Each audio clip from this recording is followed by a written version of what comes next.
Gaza kembali menjadi pusat tragedi setelah serangan udara Israel dalam kurun 24 jam terakhir menewaskan sedikitnya 123 jiwa. Mayoritas korban adalah warga sipil yang tidak memiliki perlindungan apapun. Ledakan bertubi-tubi menghantam kawasan padat penduduk, meratakan rumah, pasar, dan fasilitas umum hingga membuat kehidupan lumpuh total. Listrik terputus, jaringan komunikasi hilang, dan rumah sakit kewalahan menerima ribuan korban luka. Kondisi medis kian mengkhawatirkan karena peralatan terbatas dan tenaga kesehatan harus bekerja tanpa henti. Organisasi kemanusiaan internasional menyebut Gaza kini berada di ambang bencana besar. Sementara itu, Israel berdalih bahwa operasi militer ini ditujukan untuk menghancurkan infrastruktur kelompok bersenjata. Namun, realitas di lapangan membuktikan bahwa korban terbesar justru adalah warga sipil tak berdosa. Asap hitam terus membubung ke langit, menjadi saksi bisu penderitaan. PBB dan berbagai negara menyerukan penghentian kekerasan, tetapi serangan terus berlangsung tanpa henti. Gaza kembali memperlihatkan kenyataan pahit, hidup di bawah bayang-bayang jet tempur, di mana setiap hari adalah taruhan antara hidup dan mati. Situasi ini memperlihatkan betapa rapuhnya perdamaian di kawasan yang sudah lama terjebak lingkaran kekerasan.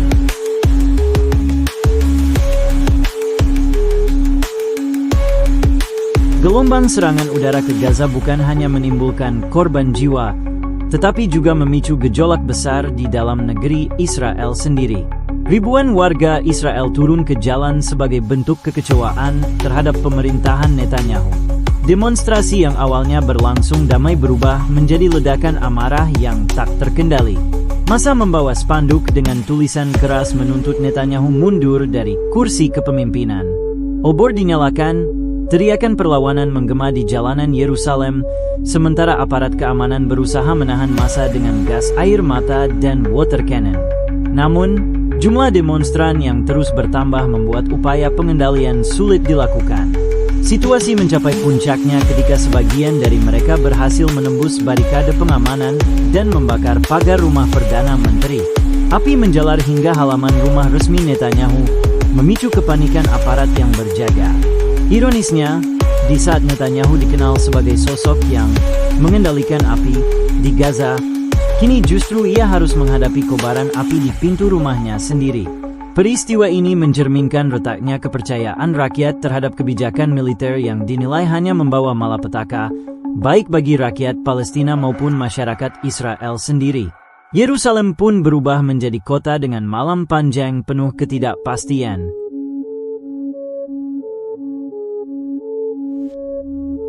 Aksi protes di Yerusalem terus meluas hingga berubah menjadi salah satu demonstrasi terbesar dalam beberapa bulan terakhir. Massa yang marah melemparkan benda-benda ke arah pagar rumah Perdana Menteri, sementara polisi anti huru-hara kewalahan menghadapi situasi yang tak terkendali. Kobaran api dari pagar depan rumah Netanyahu menyulut kepanikan, bukan hanya di kalangan aparat, tetapi juga di kalangan pejabat pemerintahan.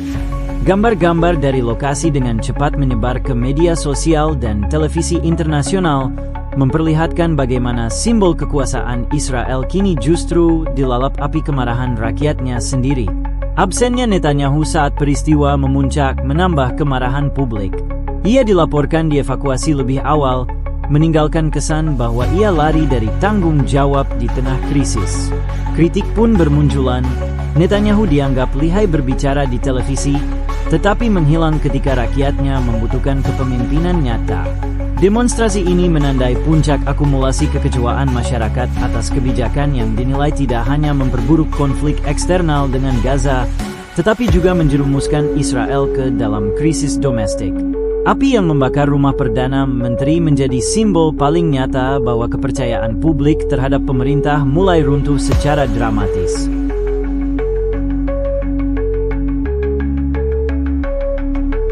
Kebakaran di kediaman Netanyahu bukan hanya sebuah insiden protes biasa, tetapi menjadi simbol keruntuhan citra kepemimpinan. Rumah mewah yang selama ini berdiri kokoh sebagai lambang kekuasaan kini tampak seperti puing-puing pesta api yang tak terkendali. Bagi banyak pengunjuk rasa, membakar pagar rumah Netanyahu bukan sekadar ekspresi kemarahan, tetapi pernyataan bahwa rakyat sudah kehilangan kepercayaan. Kritik semakin deras ketika Netanyahu terlihat tidak hadir di tengah krisis.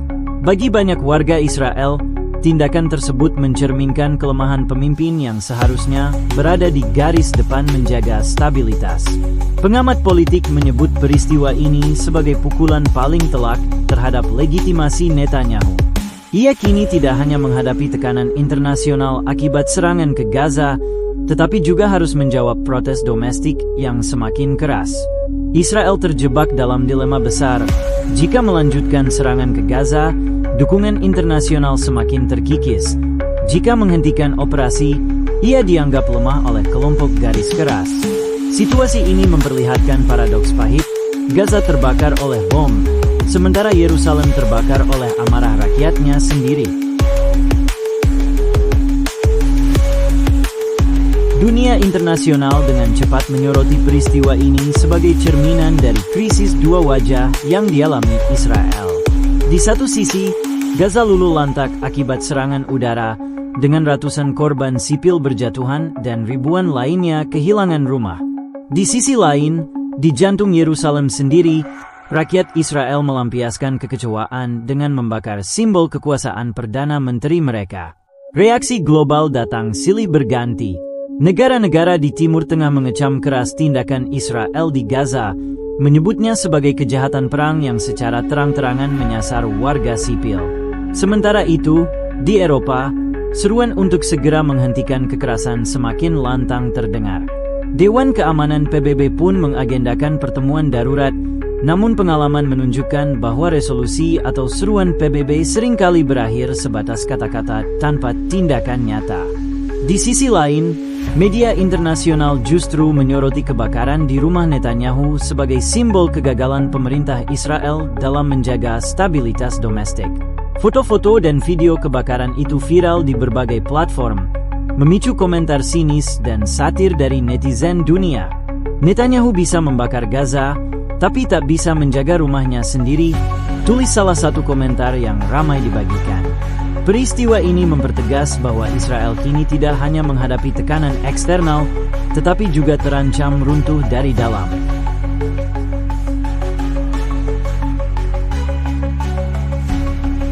Situasi di Gaza terus memburuk. Ribuan warga harus mengungsi, mencari perlindungan di sekolah-sekolah atau gedung-gedung umum yang tersisa. Namun, bahkan tempat-tempat pengungsian ini tidak bisa menjamin keselamatan penuh karena ancaman serangan udara tetap membayangi. Banyak keluarga tercerai-berai, anak-anak kehilangan orang tua, dan lansia terjebak dalam kondisi tanpa perawatan medis yang memadai. Organisasi kemanusiaan internasional memperingatkan bahwa Gaza kini menghadapi risiko runtuh total sebagai wilayah layak huni jika serangan tidak segera dihentikan. Sementara itu, di Israel, tekanan domestik semakin meningkat.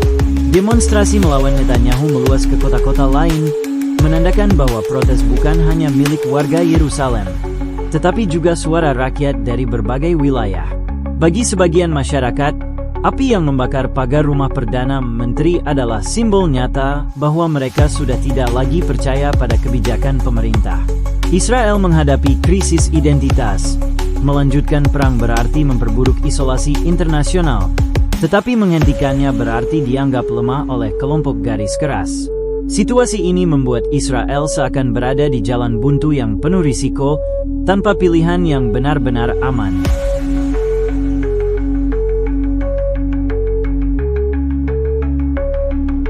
Protes yang membakar rumah Netanyahu tidak bisa dilihat sekadar sebagai insiden spontan. Pengamat politik menilai ini sebagai akumulasi kemarahan rakyat terhadap kebijakan yang telah lama dinilai gagal. Kebijakan militer yang keras, isu korupsi, serta krisis ekonomi yang membebani rakyat membuat Netanyahu kehilangan dukungan secara bertahap. Demonstrasi kali ini hanyalah puncak gunung es dari kekecewaan panjang. Absennya Netanyahu saat rumahnya terbakar justru menambah api kemarahan rakyat. Banyak yang menilai bahwa ia tidak hanya gagal melindungi rakyat dari ancaman luar, tetapi juga gagal menjaga stabilitas dalam negeri. Kejadian ini semakin mempertegas paradoks yang dihadapi Israel. Di luar negeri ia ingin tampil sebagai kekuatan yang tegas, tetapi di dalam negeri ia tampak rapuh dan tidak berdaya. Ironi inilah yang membuat dunia menaruh perhatian lebih besar pada Israel, bukan hanya soal konflik dengan Gaza, melainkan juga tentang bagaimana rakyatnya sendiri mulai berbalik melawan pemimpinnya. Israel kini berada di titik krisis di mana kepercayaan publik runtuh bersamaan dengan meningkatnya tekanan global. Eskalasi ini memperlihatkan paradoks pahit. Di satu sisi, Gaza hancur oleh serangan bom yang terus menewaskan warga sipil. Di sisi lain, Israel sendiri terbakar oleh api kemarahan rakyatnya. Dunia internasional menyaksikan bagaimana dua api berbeda menyala dalam waktu bersamaan. Satu berasal dari langit yang menghujani bom, dan satu lagi berasal dari rakyat Israel yang menyalakan obor perlawanan. Analis geopolitik menilai bahwa situasi ini merupakan titik kritis bagi Israel. Jika protes rakyat terus membesar, maka bukan hanya Netanyahu yang akan kehilangan jabatan, tetapi juga stabilitas politik Israel bisa runtuh secara keseluruhan. Banyak yang khawatir Israel menghadapi krisis konstitusional yang memperlemah posisinya di kancah internasional. Sementara itu, Gaza terus berjuang bertahan hidup. Kota yang sudah lama hancur kini semakin terpuruk, dengan jumlah korban jiwa meningkat setiap jamnya. Ironisnya, tempat paling aman di Gaza hanyalah area kuburan, karena tidak ada lagi yang bisa dihancurkan di sana. Dua api yang menyala di Gaza dan Yerusalem kini menjadi potret suram bahwa konflik ini tidak hanya menyakiti pihak luar, tetapi juga menghancurkan jantung Israel dari dalam.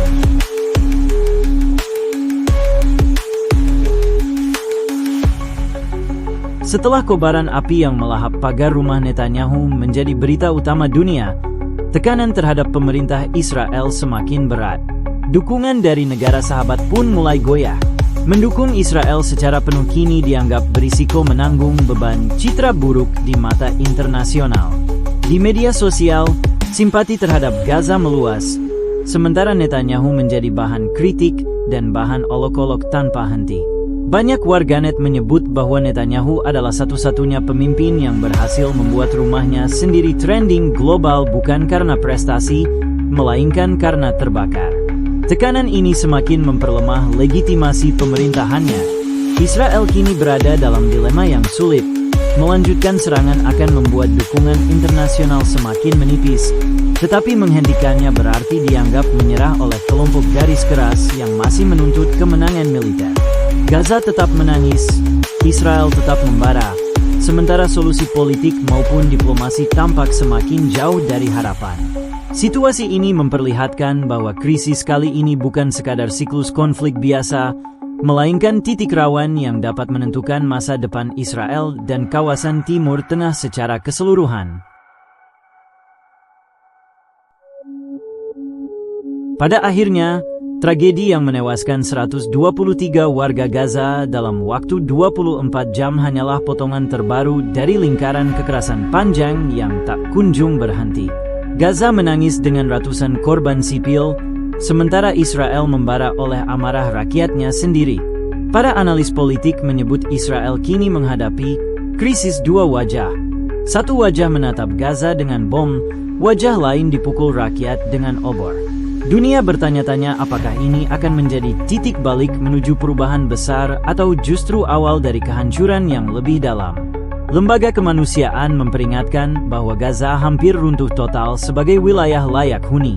Kekurangan air bersih, makanan, dan obat-obatan membuat hidup di Gaza semakin mustahil. Sementara itu, di Israel, aksi protes menunjukkan bahwa rakyat sudah tidak lagi percaya pada arah kebijakan pemerintah. Api yang menyala hari ini, baik di Gaza maupun Yerusalem, mungkin akan sulit dipadamkan di masa depan. Pertanyaan besar kini menggantung. Apakah api itu akan menjadi cahaya perubahan atau justru membakar habis segala harapan di Timur Tengah? Sejarah tampaknya kembali menulis babak kelamnya, meninggalkan luka yang akan diwariskan pada generasi mendatang.